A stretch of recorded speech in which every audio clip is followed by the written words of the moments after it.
علی بن ابی طالب علیہ السلام کے ساتھ آپ کی خدمت میں حاضر ہوں۔ آج 18 رمضان ہے، 29 مارچ ہے اور جمعے کا روز ہے۔ پروردگار کی بارگاہ میں دعا گو بھی ہوں اور امید بھی ہوں کہ پوری دنیا میں آپ جہاں کہیں بھی ہوں گے صدقے میں محمد وآل محمد علیہ السلام کے خیر حافظ ہوں گے۔ ناظرین، آپ کو ہمارے پروگرام کے فارمیٹ کا علم ہے، اس میں خصوصی جو نشریات ہیں، خصوصی ایام، خصوصی تاریخوں کا خاص خیال رکھا جاتا ہے، اس میں خصوصی نشریات کا اہتمام کیا جاتا ہے۔ اس وقت آج 18 رمضان ہے اور آج کی شب قیامت کی شب ہے اور شب ضربت امیر المومنین سے منسوب ہے۔ تو اس آج کے کیا واقعات ہیں شب کے، کس طرح سے امیر المومنین حضرت علی بن ابی طالب علیہ السلام کو ضربت لگی، کیا سارا معاملہ ہے، تو آج کا ہمارا موضوع ولایت امیر المومنین در کتب اہل سنت رہے گا، اور کہاں کہاں پر مصادر اہل سنت میں امیر المومنین حضرت علی بن ابی طالب علیہ السلام کی ولایت کا برملا اظہار کیا گیا ہے اور کن الفاظ میں کیا گیا ہے۔ ان تمام چیزوں کو آپ کے سامنے رکھیں گے اور انشاءاللہ اس کے اوپر بات کرنے کے لیے ہمارے ساتھ جو شخصیت موجود ہیں، یقیناً آپ کی شخصیت کسی تعارف کی محتاج نہیں۔ استاد حوض علمیہ نجف اشرف جناب آیت اللہ سید نسیم عباس نشوی صاحب ہمارے ساتھ موجود ہیں۔ قبلہ آپ کو پروگرام میں خوش آمدید کہیں گے، آپ کی خدمت میں سلام عرض کریں گے اور مورا کی اس شب کی تعزیت بھی پیش کریں گے۔ علیکم السلام ورحمۃ اللہ وبرکاتہ۔ محترم مصری صاحب، میری طرف سے بھی تمام مومنین کی خدمت میں اور امام زمانہ علیہ السلام کی خدمت میں تعزیت۔ جزاک اللہ قبلہ، جزاک اللہ قبلہ۔ اس پہ ہم ایک پروگرام اس سے پہلے ہم کر چکے ہیں، اپنے سلسلہ کلام کو مربوط کریں گے جہاں سے گفتگو کا سلسلہ منقطع ہوا تھا۔ مولا امیر المومنین حضرت علی بن ابی طالب علیہ السلام کی ولایت کا انکار جو لوگ کرتے ہیں، وہ انکار ان کو کہاں لے جاتا ہے؟ روشنی ڈالتے ہیں۔ اعوذ باللہ من الشیطان الرجیم، بسم اللہ الرحمن الرحیم، الحمد للہ رب العالمین، والصلاة والسلام علی سید الانبیاء والمرسلین وعلی آلہ الطیبین الطاہرین۔ اما بعد فقد قال اللہ سبحانہ وتعالی فی کتابہ المجید، بسم اللہ الرحمن الرحیم، سأل سائل بعذاب واقع للکافرین لیس له دافع۔ صدق اللہ العلی العظیم۔ سورہ معارج میں بسم اللہ کے بعد اللہ سبحانہ وتعالی نے ایک آیت میں ارشاد فرمایا کہ سوال کرنے والے نے عذاب واقع ہونے کا سوال کیا، کافرین سے ایسے عذاب کو کوئی نہیں روک سکتا۔ اس آیت کے ضمن میں مفسرین نے جو اس آیت کا شان نزول لکھا ہے وہ یہ ہے کہ اعلان غدیر ولایت اہل بیت 12 ائمہ کی امامت کی ولایت کے بعد کچھ لوگ، خصوصاً حارث ابن نعمان فہری کا ذکر ہے، وہ رسول خدا صلی اللہ علیہ وآلہ وسلم کی خدمت میں آتا ہے اور آ کے کہتا ہے کہ اے اللہ کے رسول، آپ نے جتنے بھی احکام دیے ہم نے مانے، نماز روزے کے احکام، حج کے احکام، لیکن یہ علی کے جو اپنے چچا زاد کو آپ نے حاکم، آقا، سردار ہمارے اوپر بنا دی ہے، یہ آپ کی طرف سے ہے یا اللہ کی طرف سے؟ تو آپ کے چہرے پہ غضب ظاہر ہوا اور آپ نے فرمایا یہ اللہ کی طرف سے ہے۔ تو یہ رسول خدا کی بارگاہ سے نکلا، صحابہ بھی دیکھ رہے تھے، تو اس وقت اس نے اللہ سے دعا کی کہ اے اللہ، اگر علی اگر علی کا امام بننا، خلیفہ بننا یہ تیری طرف سے ہے، حاکم و مولا بننا تیری طرف سے ہے، تو ابھی میرے اوپر عذاب نازل کر۔ چونکہ اس نے چیلنج کیا تھا نبوت کو بھی اور امامت و خلافت کو بھی، اور جہاں چیلنج ہوتا ہے وہیں پہ معجزہ ظاہر ہوتا ہے۔ تو رسول کی نبوت کو بھی جھٹلا رہا تھا، کیونکہ رسول کہہ رہے ہیں اللہ کی طرف سے، وہ نہیں مان رہا۔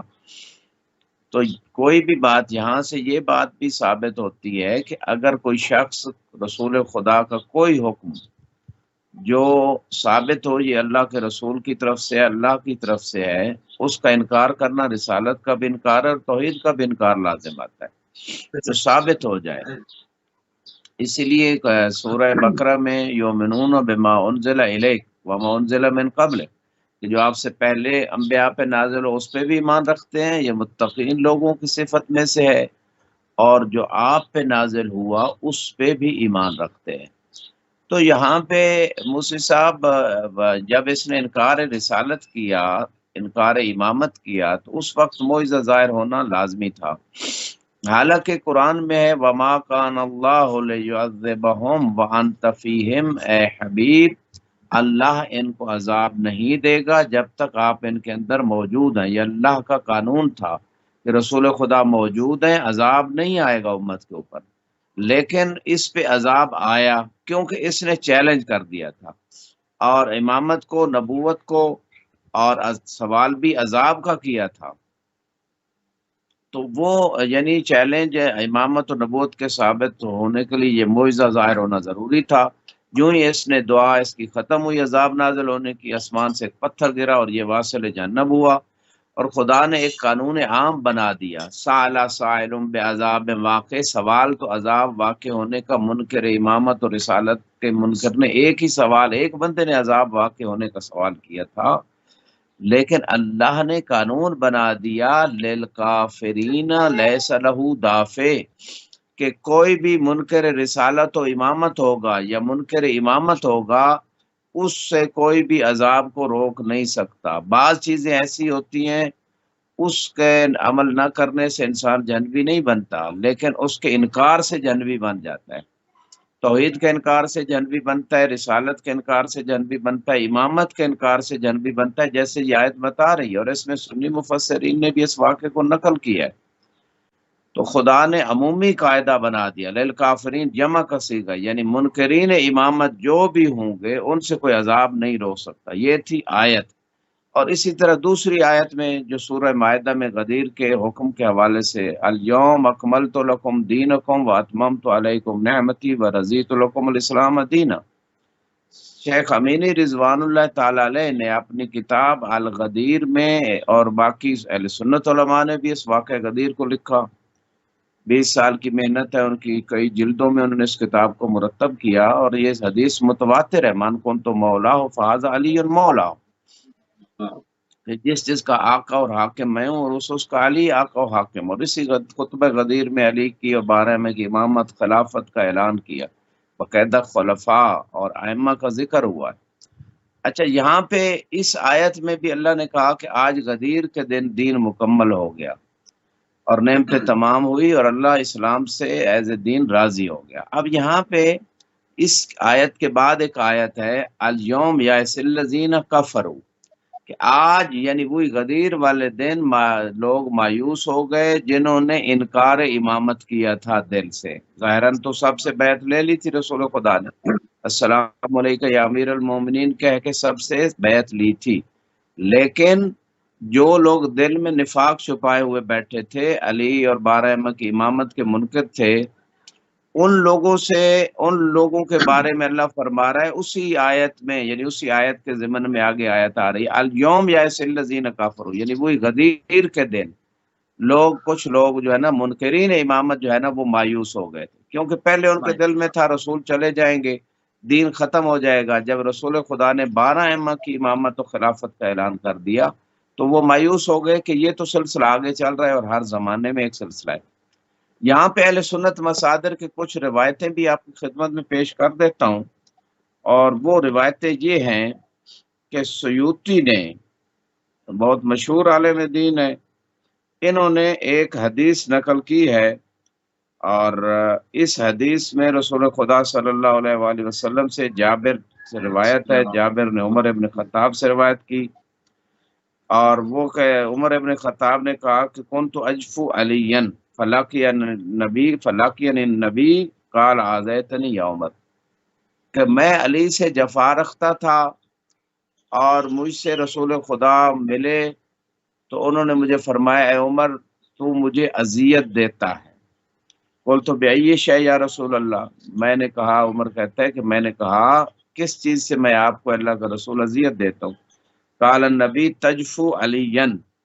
کہ تو علی سے جفا کرتا ہے، من آذا علی فقد آذانی، جس نے علی کو اذیت دی اس نے مجھ رسول کو اذیت دی، فقلت لا اجفو ابدا، تو میں نے کہا کہ آئندہ میں علی سے جفا نہیں کروں گا۔ یہ بات جو ہے کتاب جامع صغیر کی جلد نمبر 2 صفحہ 547 پہ حدیث 82,627 نمبر حدیث ہے، مناقب آل ابی طالب کی جلد نمبر 3 صفحہ 13 پہ یہ حدیث موجود ہے، اور اسی طرح جو ہے اس حدیث کو موفق خوارزمی نے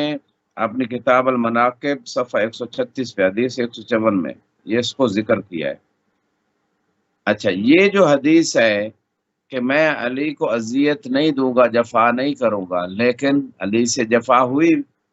رسول خدا کے بعد علی کی خلافت کو چھین لیا گیا، باغ فدق چھین لیا گیا، دروازے پہ حملہ کیا بی بی کے جا کے، تو یہ ساری چیزیں جو ہے نا وہ جفا میں آتی ہیں۔ اور ایک اور روایت جو شواہد و تنزیل میں حسقانی نے اہل سنت عالم دین جلد نمبر 2 صفحہ 142 پہ، اور اسی طرح جو ہے مناقب خوارزمی حنفی عالم دین نے بھی اپنی کتاب مناقب میں اس کو لکھا ہے۔ اور وہ حدیث کیا ہے؟ حدیث میں ہے رسول خدا صلی اللہ علیہ وآلہ وسلم مولا علی کا ایک بال لیتے ہیں اور فرماتے ہیں من آزا شعرا من کا فقد آزانی، اے علی جس نے آپ کو بال کے برابر بھی اذیت دی یا آپ کے بال کو اذیت دی اس نے مجھے اذیت دی، ومن آزانی فقد آز اللہ، جس نے مجھے اذیت دی اس نے اللہ کو اذیت دی، ومن آز اللہ لعنہ ملء السماوات وملء الارض، جس نے اللہ کو اذیت دی اس پہ اللہ کے تمام مخلوقات جو آسمانوں میں رہتی ہیں جو زمین میں رہتی ہیں ان پہ لعنت ہوتی ہے۔ اچھا، یہ روایت ہے اہل سنت کتابوں کی مصادر کی، لیکن اس میں میں ایک آیت بھی پیش کر دیتا ہوں، ان الذین یؤذون اللہ ورسولہ لعنہم اللہ فی الدنیا والآخرہ وأعد لهم عذابا مہینا، کہ جو اللہ اور رسول کو اذیت دیتے ہیں اللہ ان پہ دنیا و آخرت میں لعنت بھی کرتا ہے اور ان کے لیے اہانت والا عذاب بھی تیار کر رکھا ہے۔ اچھا، یہاں پہ آپ جو بات ہے مولا علی علیہ السلام کو یا جناب سیدہ یا اہل بیت کو جو بھی اذیت دیتا ہے تباً وہ رسول خدا کو اذیت دیتا ہے۔ خود ایک مشہور فرمان ہے آپ کا، آپ نے ارشاد فرمایا کہ ما اوذی النبی قط کما اوذیت، کسی نبی کو اتنی اذیت نہیں دی گئی جتنی مجھے دی گئی، بہت انبیاء قتل بھی ہوئے سارا کچھ، لیکن رسول خدا کو جو ان کی اہل بیت کے ذریعے سے اذیت دی گئی، اہل بیت کو ستا کے امت نے اذیت دی، یہ اس اذیت کی بات فرما رہے ہیں۔ رسول خدا کی بیٹی مظلومہ شہید ہوئی، حق غصب ہوا، رسول خدا کے بھائی رسول خدا کے خلیفہ کی خلافت غصب ہوئی، 12 ائمہ میں سے ہر امام کو اذیت دی گئی، قیدوں میں رکھا گیا، زہریں دی گئی، شہید کیا گیا، اور 12ویں امام کی غیبت بھی انی امت کی اذیت اور احترام اور مقام کو قبول نہ کرنے کی وجہ سے۔ آج 1.5 ارب آبادی ہے، 1.5 سے 2 ارب کے درمیان مسلمان ہیں، اور وہ چونکہ 12ویں امام کو امام نہیں مانتے، دل سے پہلے کو نہیں مانا آخری کو بھی نہیں مانتے، اور جب نہیں مانتے تو اسی وجہ سے وہ پردہ غیب میں۔ آج اگر 1.5-2 ارب مسلمان ان کو امام مان لیتے ہیں اور ان کے حکم کی پیروی کرتے ہیں اور وہ جو دین اپنے نانا کا جو اصلی دین ہے وہ اسی کو نافذ کریں گے، تو میں سمجھتا ہوں کہ آج امام کا ظہور ہو جائے گا۔ لیکن یہ وہی لوگ ہیں، اکثر ان میں سے محبان چاند اہل سنت محبان کے علاوہ چند پرسنٹ، یہ وہی لوگ ہیں جو مولا علی کے خلاف صفین میں آ گئے تھے، یہ وہی لوگ ہیں جو جمل میں مولا علی کے خلاف جنگ لڑنے آ گئے تھے، ان میں سے وہی لوگ ہیں جنہوں نے اہل بیت کو کربلا میں شہید کیا۔ تو آج بھی امام زمانہ جو ہے نا اسی قسم کے مسلمانوں سے، ان کو جو باقی ائمہ کے زمانے میں تھے اسی قسم کے مسلمان آج بھی موجود ہے۔ تو یہ بات جو ہے اس مقام پہ ہے، تو آیت بھی بتا رہی ہے کہ جناب اللہ رسول کو اذیت دینے والا جہنمی ہے اور اس پہ اللہ کی لعنت ہو رہی ہے دنیا و آخرت میں۔ روایتیں بھی یہ ساری اہل سنت مصادر سے بتا رہی ہیں کہ مولا علی کو اور اہل بیت کو، اور واقعہ بھی یہی ہے، یعنی تاریخ اٹھا کر دیکھ لیں، کربلا کو اٹھا کر دیکھ لیں، سب ائمہ کو اذیتیں دی گئی، اور ان ائمہ کو اذیت دینا رسول کو اذیت دینا ہے، اور اللہ رسول کی لعنت کے مستحق بن گئے قرآن کی آیت سے۔ اس بات کا کوئی مسلمان انکار کر سکتا ہے کہ اہل بیت کو اذیتیں نہیں دے گی کربلا اور اس سے پہلے اور اس کے بعد، اور وہ اذیتیں اچھا، رسول تو کی رسول کو ہوئی اذیتیں۔ ایک روایت تو ہے نہیں، کوئی ایک روایت تو نہیں، مباہلے کے موقع پر، غدیر کے موقع پر، دعوت ذوالعشیرہ کے موقع پر، جنگوں میں، خیبر میں، خندق میں، بدر میں، مطلب ہر جگہ پر اہل بیت علیہ السلام کے جو فضائل ہیں وہ کسی سے ڈھکے چھپے نہیں ہیں، چاہے فرشتہ روٹیاں لے کر آئے، جناب رضوان کپڑے لے کر آئے، مطلب ہر مطلب کوئی انکار کہیں سے کر نہیں سکتے مگر پھر بھی ان لوگوں کے لیے سوال قائم کرنا چاہ رہا ہوں قبلہ جو یہ تمام چیزوں کو جانتے بوجھتے بھی دل میں گراوٹ رکھتے ہیں، مولا امیر المومنین کا نام آتا ہے اور چہرہ فاق ہو جاتا ہے، رنگ پھیکا پڑ جاتا ہے، منہ اتر جاتا ہے، جیسے پتہ نہیں کیا صدمے سے دو چار ہو گئے۔ ان کے لیے سوال قائم کر رہا ہوں کہ وہ اپنے آپ سے پوچھیں، ہم سے نہیں پوچھیں، کسی اور سے نہ پوچھیں، اپنے آپ سے پوچھیں کہ اتنے فضائل امیر المومنین کے ہیں، آپ کو یہ فضائل سن کے کیوں آپ کے دل میں تنگی پیدا ہوتی ہے؟ یہ اپنے آپ سے سوال کریں۔ قبلہ کیا کہیں گے اس پہ؟ جی بالکل آپ صحیح کہہ رہے ہیں، امت کو جیسے پچھلی امتوں کو مختلف امتحانوں کے ذریعے اللہ نے آزمایا ہے۔ بعض امتوں کو تھوڑا سا پانی، بھائی ایک چلو پانی پی سکتے ہو، اس سے زیادہ نہیں پیو گے، لوگوں نے زیادہ پی لیا۔ بعض امتوں کو جناب سامری جو ہے نا وہ اس نے بچھڑا بنا دیا، اس کو خدا بنا دیا، لوگ اس کو پوجا کرنے لگ پڑے۔ تو مختلف امتوں کو کبھی مچھلی جو ہے نا ہفتے کے دن مثلاً آپ لوگوں نے شکار نہیں کرنا، اس سے آزمایا گیا۔ تو مختلف امتوں کو مختلف طریقوں سے خدا نے ان کے ایمان کو آزمایا، اور آخری امت جو ہے اس کو مولا علی علیہ السلام کے ذریعے سے آزمایا گیا۔ رسول خدا ارشاد فرماتے ہیں، یا علی لولا کا ما عرف المؤمنون بعدی، اے علی اگر آپ نہ ہوتے میرے بعد مومن کی پہچان ہی نہ ہوتی۔ تو علی کو ایمان کی پہچان بنایا گیا، یا علی لا یحبک الا مومن ولا یبغضک الا منافق، مومن کے علاوہ آپ سے جو ہے نا محبت کوئی نہیں کرے گا، منافق کے علاوہ بغض کوئی نہیں رکھے گا۔ تو علی کو معیار بنایا گیا، سٹینڈرڈ بنایا گیا کہ اگر علی سے محبت ہے، علی سے دین لیں گے۔ علی مدینۃ العلم، جو خود باب مدینۃ العلم علی ابن ابی طالب ہے، مدینۃ العلم رسول خدا ہیں۔ تو اس دروازے سے اگر علم صحیح لیں گے اور اس دروازے سے محبت رکھیں گے جسے اللہ کے رسول نے اپنے علم کا دروازہ قرار دیا ہے، تو تباً وہ مومن ہے، ورنہ منافق ہیں۔ اب یہاں پہ جو بات ہو رہی ہے اذیت کی، ایک تو ہے نا فضائل کا انکار، وہ بھی آپ نے صحیح کہا، آیتیں بھری پڑی ہیں، روایتیں ہیں، اتنی حدیثیں ہیں،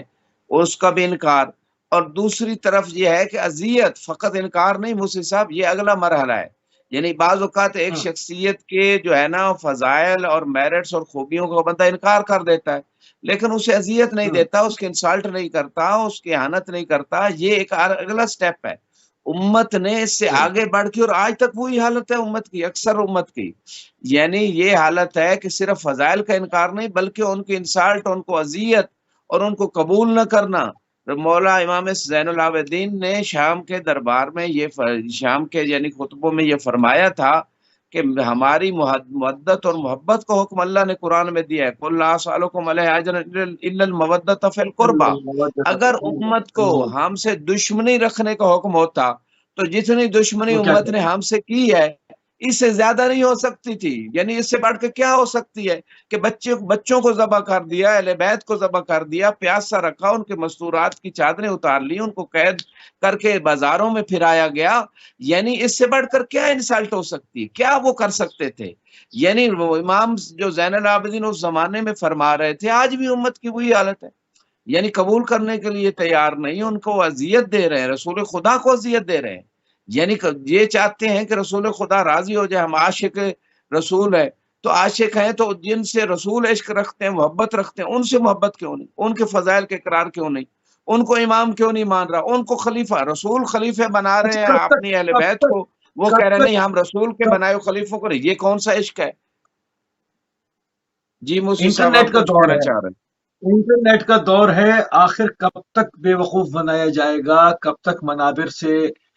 ان حدیثوں کو جو مولا امیر المومنین یعصوب الدین مولا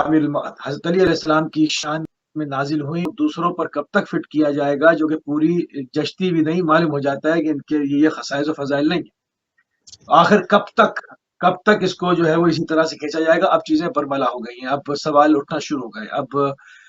دشمن کی صفوں میں بھوچال ہے۔ اب آپ سامنے اگر مظلومین کی حمایت کا معاملہ اس وقت دیکھ لیں تو مولا امیر المومنین کی وصیت جو امام حسن